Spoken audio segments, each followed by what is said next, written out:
So, hello mga idols. Ayan, welcome po dito sa channel ni Kuya Jun Vlogs. So, ayan, for today's video mga idols, ay ipapakita ko nga pala sa inyo kung paano ako gumawa ng Arabic coffee o kung paano ako magtimpla ng Arabic coffee or tinatawag na gawa.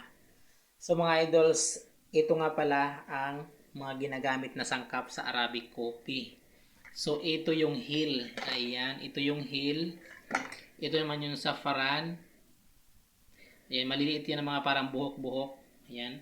Tapos ito naman yung globes or yung tinatawag na ano ba yung tawag dyan? Kalimutan ko na tuloy. Mismar ang tawag dito mga idol. Mismar. So, globes na giniling. Ayan, mismar. Ayan. Subuksan muna natin lahat. Ipapakita ko sa inyo. Ito yung heel. Ayan. Ayan yung heel na giniling. Ito naman yung globes na giniling. So, ang tawag niya dyan ay mismar. Ito naman yung ayan, kasim. Ayan po yung itsura niya. At ito naman yung saffron. Ayan, para siyang buhok-buhok na maliliit. Tapos ito yung gawa powder. So, ayan mga idol ang gawa powder. At ito naman yung pakuluan. Ito naman yung pinagsasalinan or dalla. O pwede rin sa dalla o pwede rin sa ganito. Ito yung machine na linulutuan ko.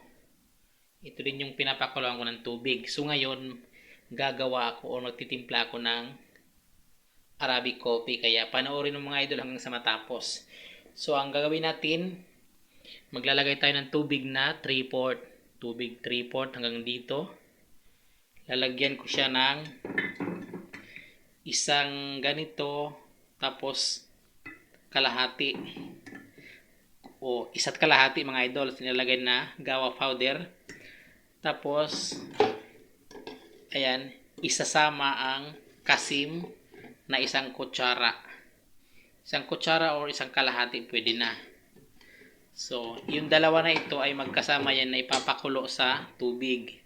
So, papakuluin natin siya ng 15 to 20 minutes. So, pwede rin 10 minutes to 15, pwede rin 15 to 20. So, ayan, pakuluin natin dito mga idol. So, ayan, fast forward dahil nakapagpakulo na ako. Ayan na. Ayan ang itsura niya mga idol na napakulo na siya. So, ngayon, isasalin natin dito. Ayan. Isasalin natin dito at maglalagay na tayo ng mga ingredients. So, ulitin ko mga idol. Dalawa lang yung pinagsasama habang habang pinapakulo ang dalawang ito. Ayan, ganito na siya pag napakulo na.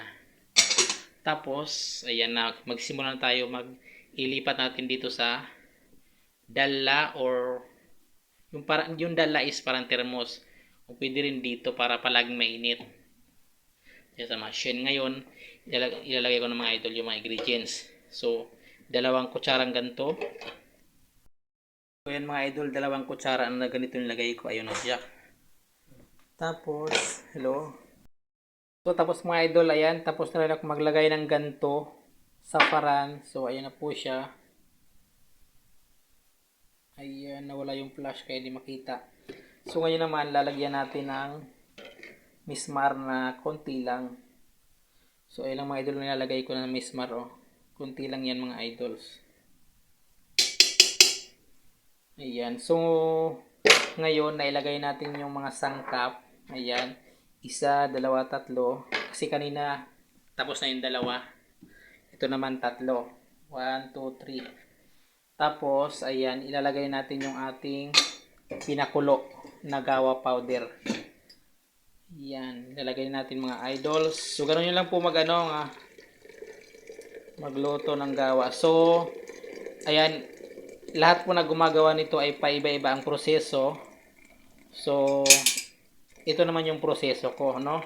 So, respetuhin po natin yung mga proseso ng kapwa natin nagluluto ng gawa. Lalo yung mga kadama dyan, siyempre iba yung mga proseso nila pagluluto ng gawa. So, ito kasi ay gawa na pang-office, kaya mabilis maubos yung gawa. Kasi office ito. So, 1 hour lang or 1 half 2 hours, ubos na yung isang timplang ganito.